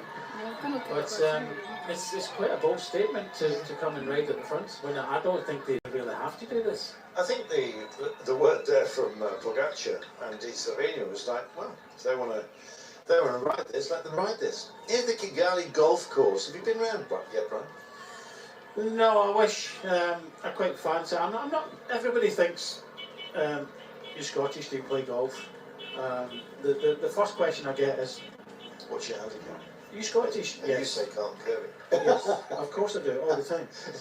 You Scottish? Yeah, we're from Glasgow. Rangers and Celtic, I want neither. I support St Mirren. And they go, who? And I just pass over that part. But they say, you know, golfing's great over there, do you play golf? No. I've played a couple of games in my life, that's about it. But the thing that I'd be interested in is that green rubber track, 2.4 kilometres round the golf course, and I'd fancy doing it laps. Maybe not at this altitude, because the first time, when after retiring from cycling, I got coached into doing the New York Marathon in 2008. And I got asked just the week before the Tour de France, so I went over to the Tour de France as a guest of one of the teams, and my first run ever was in Alpe d'Huez up to the airport. I tell you what, I could feel it burning in my lungs, and I thought, I can't do this. But yeah, I did 3 months later. And that's when you took up table tennis. Ping pong. Benjamin Gamai, superhero when it comes to Africa cycling. Not his kind of course at all today, but he's certainly good enough to keep up, at least for the time being. There we are, thumbs up. Good to see him. Good to see him. Do you know what? He's got a real sense of authority and I just think maturity about him now. We watched him come up as a youngster. He's grown into the role of a hero of African cycling really well. He is, but I fear a little bit with the Benny Girmay that I've worked with him. The first African team it went to, is this Eric again? I worked with the first African team that went to the World Championships. You need that hunger. And I think we saw many years ago when the Iron Curtain came down, and you know the Russians never became the kind of dominant force they were in kind of amateur cycling, and I'm not too sure if Benny Girmay still has that same fire in his belly this year than he did last year, and I hope he finds that fire back, because he needs that fire to continue to do what he did last year by green jersey, three Tour de France stages, you know, that magnificent getting Wevelgem one. We need that Benny Girmay back. Mali, I'm afraid, are done. Both Dano and Diarra have now decided to call it a day, or maybe they've been gated. If there's a chance of being attacked here on this circuit, then you're taken out. But what an amazing kit that is as well. Just looking at the Beehive, which is our convention centre here in Kigali, absolutely beautiful building. Sense of modernity, but also a nod to the past as well. Well, just to let you know that it's 15 minutes they get taken off, but the last rider is one of the Mali riders, and he's at 14 minutes and 52 seconds across the finishing line the last time. So most riders are climbing off. Red Walters has climbed off. He was at 12 minutes and 25 seconds down. There you are. You're beyond the half margin of the average pace for the stage. What is our pace at the moment? Let me just... Well, last lap is 40, just over 43 kilometres an hour. Yeah. Well, they're not hanging around, but it's as an average from the beginning, accounting for just after the flag, and it was a little bit modest before our break where we went up the road, but yeah, we're just under 41 kilometres an hour is where we are seated at the moment. 42 and a bit, actually. 42.3 so far. So we've got it 57, 58 kilometres, and as it stands, we're having some pushes out. And if Eric Manizabayo, I think he liked the party that welcomed him the last time up the rise at the top of those cobbles, actually. We'll start to hear our friend on the PA with the leather larynx about to start screaming him over yet again. This front group on 7%. Plenty of Union Jacks here, the Union flag upon a jack staff, known as the Union Jack. Perfectly correct to call it a Union Jack, the Union flag. People always write in and say, "You've got it wrong, okay?" No, look it up. Okay, for bringing the golden helmet up towards the fore. it wasn't a humiliation of Turabibutsako because Remco Evenepoel was absolutely in his pomp on the time trial, but to find 2.5 minutes and basically just tag Turabibutsako was something incredible. And Frank Van den Broek is what's broken for Frank. And he gets himself back on, just a little bit of misgearing. Some chains jumped off on this surface bike. We've seen a few, especially to the entry. I think unfortunately for the young Scot, Erin Gusman from Glasgow, she had it in the junior time trial and the same for the junior road race. And if you chuck your chain or pull your foot out of anything on this climb, you lose a considerable amount of time. But yeah, look, I don't think it was a humiliation for Pogačar, possibly the first time he's ever been caught in a time trial. But he finished fourth. He's only just over a second off the podium. I just think Evenepoel was totally dialed into the effort and, you know, was head and shoulders above everybody else.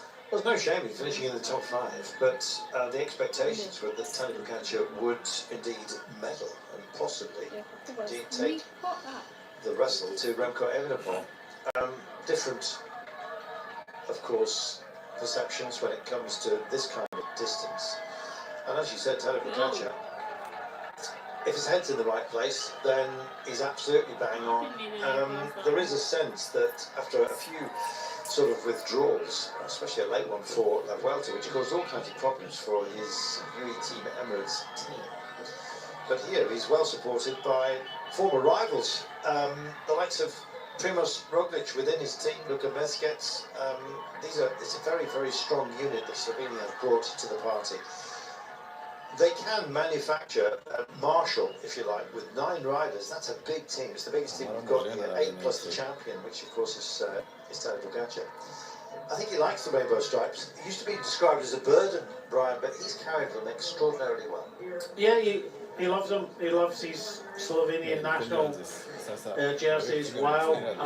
Although out training to try and kind of be under the radar a little bit, round about the Monaco area, he does wear just plain clothing, but he loves, you know, winning races in certain jerseys, whether it's a leader's jersey in the Tour de France, whether it's the World Championships jersey. For sure he's come here to try and win again, and you know, he's always thinking about creating history, and you know, his whole team are here to support him. We talk about the burden, better explain myself really. It used to be that when you wore the rainbow stripes that essentially you were a target, and some riders felt that they were dialed out of success in other races because they were almost immediately jumped onto, and their attacks and their effectiveness really as simple as that. So it was regarded as something of a curse to stop you winning other races to carry the world champions bands, but I think Peter Sagan possibly put that to bed, and a few others as well wore them with great pride and efficacy, and Turabibutsako, it hasn't diminished him at all, it seems. No, because there's not a lot you can do when he goes on the attack. It's as simple as that. So for a lot of riders that have been world champion, yeah, the cost of the stripes is because you can stand out in that jersey, and then you're expected to do more, and that's the problem. You are world champion, wherever you go in a race, you're seen. Whenever you go in the attack, you're chased down, and whenever you're in front in a breakaway, you're expected to do more. It's as simple as that. Like Kivu.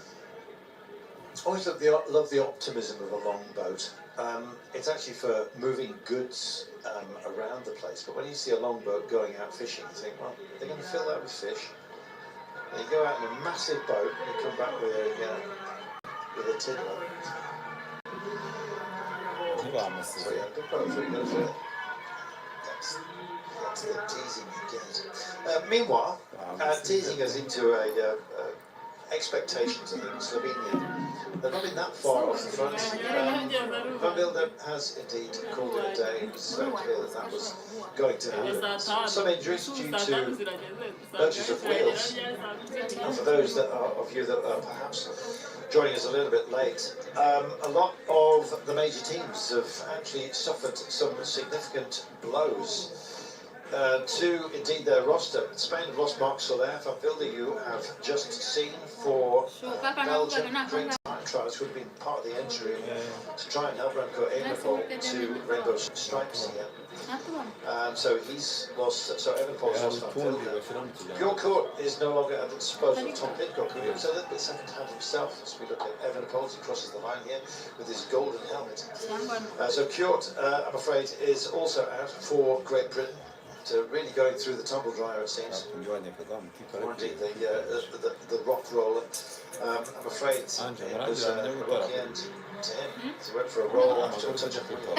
Others as well that gated quite a roster actually of those that come into this very, very hyper elite roster. Just a little bit with something. It's great to see so many nations represented there. I love seeing Sao Tome and Principe, a nation that I wasn't very familiar with, I must admit, but an island nation, just great. Started to look at myself and thought, gosh, it looks absolutely wonderful, as it has been here. This doesn't look good, Brian.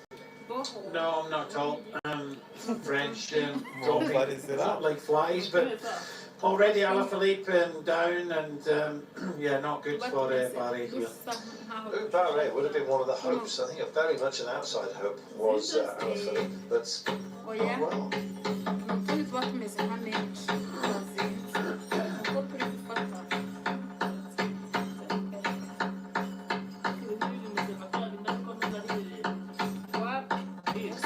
The Tour of Rwanda itself, of course, is a spectacular race, and indeed it has entertained part of the UCI roster.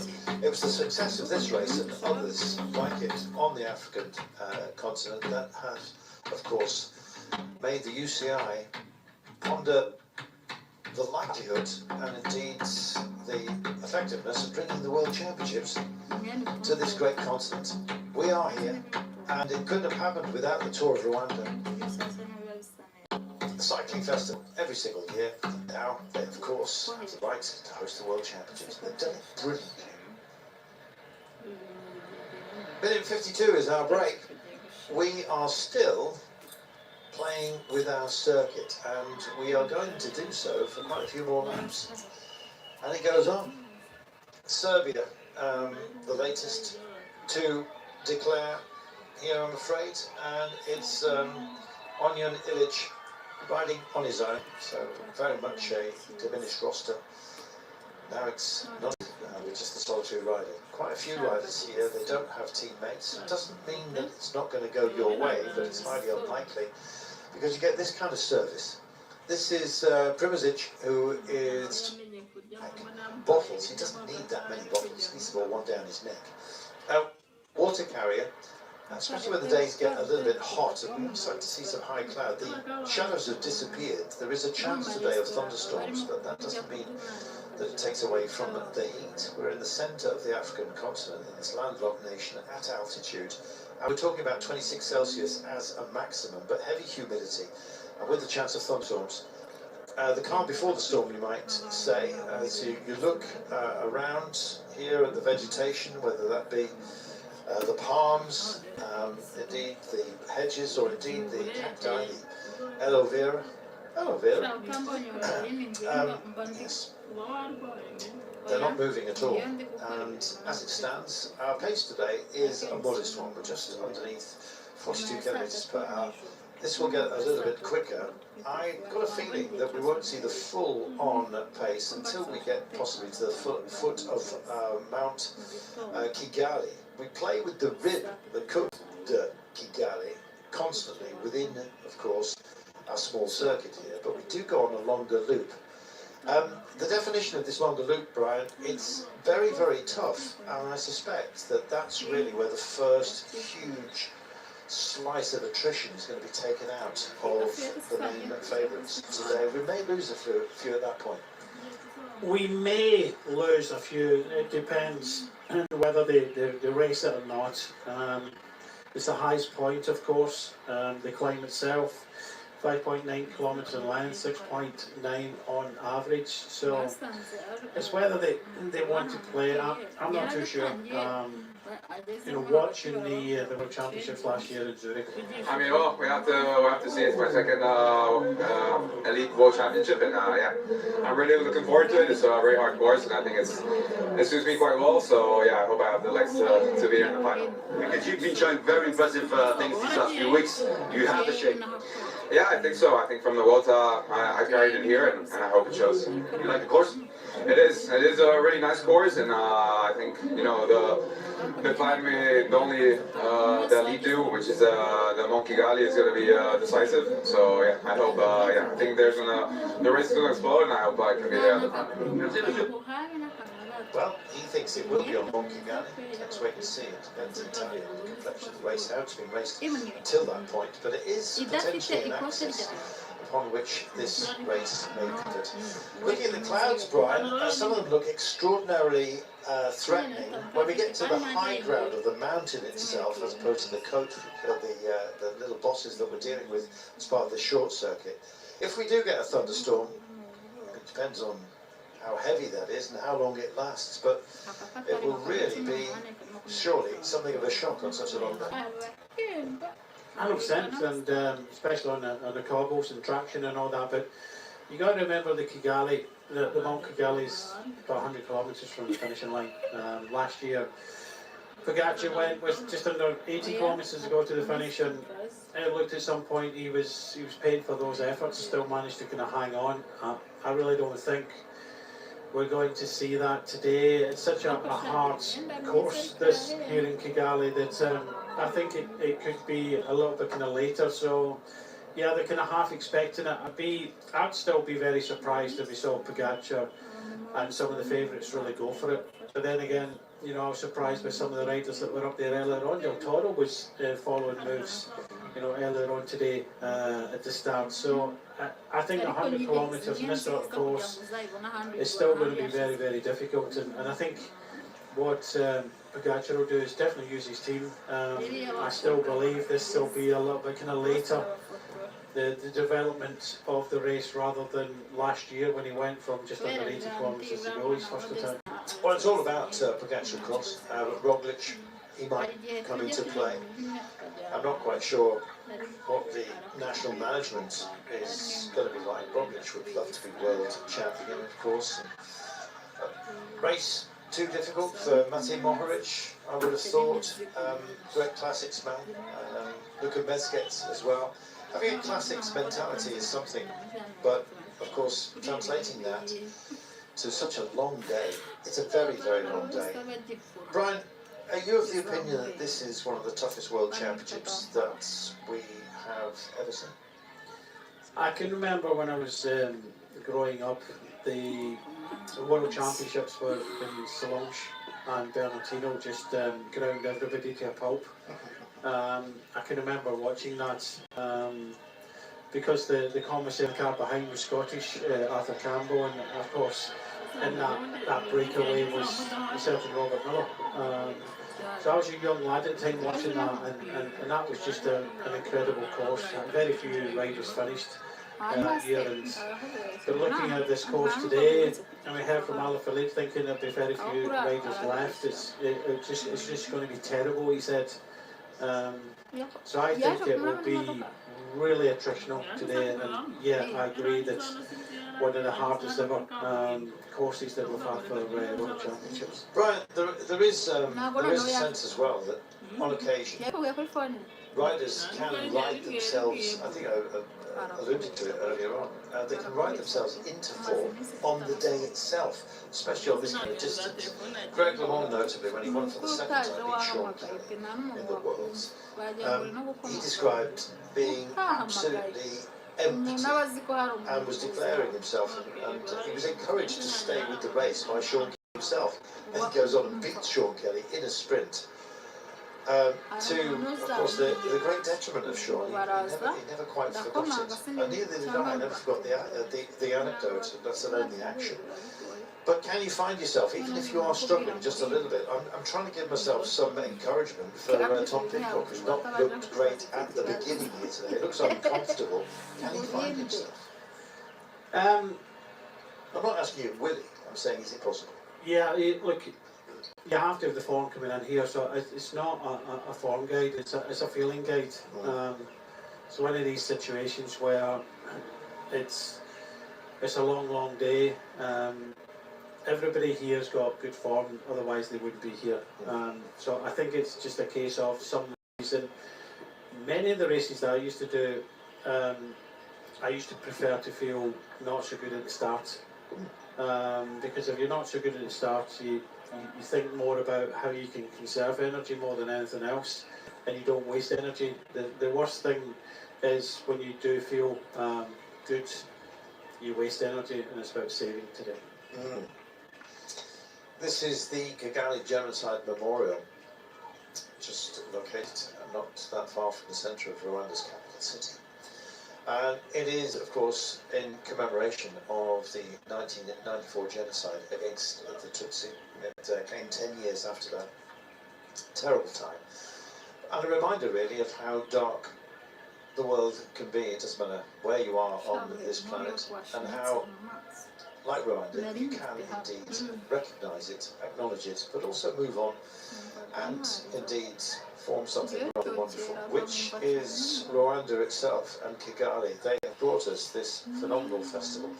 And despite the darkness of the past, it almost acts as a measure by which to experience and appreciate the joy that something like the World Championships can bring, without ever forgetting those who are departed within that darkness that was.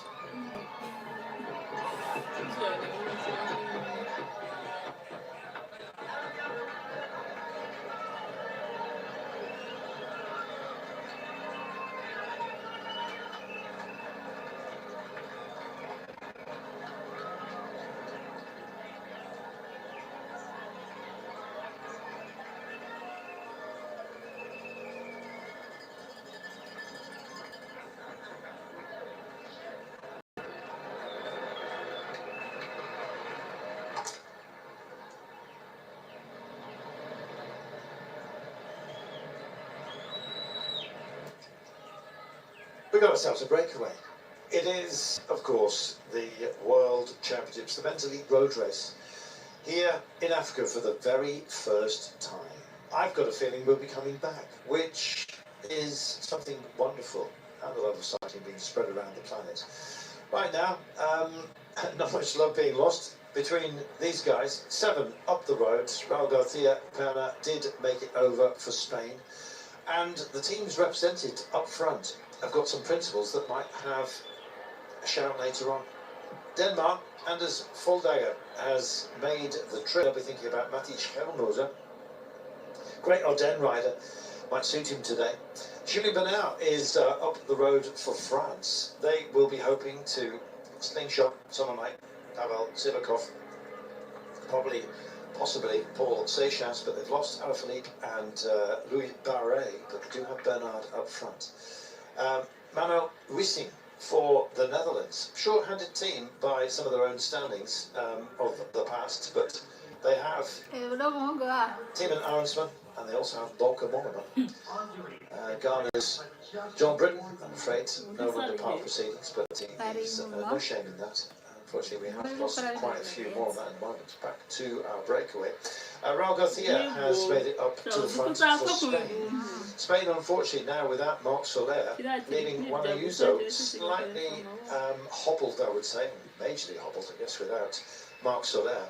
But we'll have to rely on, indeed, the support of the entire team, who will be falling in behind Juan Ayuso, who has got himself a long contract over 5 years with Little Trek, which is great news for him, so a little bit of settlement, and he comes here with Gander up, which is great. Says he's on form after coming out of the Vuelta.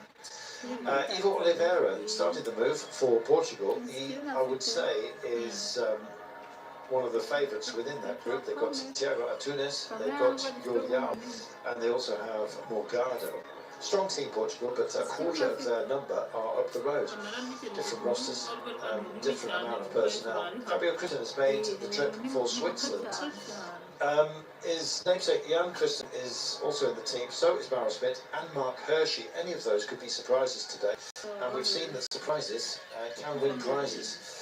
And in the women's elite race, Switzerland looked to have really nailed themselves on for a medal in that race. Might happen today. I didn't advise the rider, as I mentioned, from Switzerland, but they have Fabio Christian up the road. So a Fabio and a Fabian. Maris Mayhofer of Germany. It would be a surprise if Germany were to thrive, but you never know. Mayhofer, handy rider, Jonas Rusch, Jörg Zimmermann, who will hope to be bringing it all back home, and keeping it with a musical Engelhardt Humperdinck. Felix Engelhardt is indeed also part of a four-man German team. The rosters are varied. The biggest team here is Slovenia. The gift being you're allowed a maximum of 8, which has been brought by Belgium, also by Denmark, also by Great Britain, also by France. Their rosters, of course, diminishing. But as a world champion, Tubereka allowed to come here as well. So 9 for Slovenia, which seems a little bit unfair because they are so strong. And when you look at Kubera, Nezget, Mohoric, Novac, Jaka Primozic, Primoz Roglic, Matiš Zuma, and Galgreva, as well as Tubereka himself, you realise just what an amazing force they are. Right now, they've not been forced to do too much chasing. Other teams have actually come and started to help out. The United States have been busy, but Queensland will be their secret weapon. The least secret weapon out there, other than, I think, Ireland's Ben Healy, who we know will have a go. It's a question of when and from how far out. What's Ben Healy going to do? Well, we know what he's going to do, but when's he going to do it, right? Well, that's the question. He always goes from a distance, probably for one of the riders here. I think there might have been a bit of a gear change on the corner there, but yeah, it's always a question of the unknown Victor Campen, as it was for Ben Healy. He does go from distance, so I think he'll choose. He is the sort of rider that could possibly use the Mount Kigali to his advantage. But looking at the front here, Carlton, it's interesting to see that Mexico are helping out. You've got 4 teams riding in the front. Belgium here with Vermeers. You've got Slovenia with Zuma. Barta there for the USA, but also adding into the mix one rider here from Mexico. Of course, they've got Del Toro. He could be a feature. He's come into these championships with great form. But you know, the Belgians, they've got the numbers. Fortunately for them, they have got the numbers to be able to help Evenepoel. Unfortunately, they've lost Van Wilder in that crash that happened a couple of laps ago. But the race has really settled down now into the formula I think we've known from the past, but it just surprises me a little bit to see that Mexico are riding. And just as I'm saying, Barta, well, his day's done. The Mexican rider as well that was involved here, he's gone backwards in the cobbles. So Vermeers, following Vermeers, causing a little bit of concern for some of the riders that were already riding at the front. Yeah, also concerned, I guess, for Victor Campenas. Didn't look too flustered.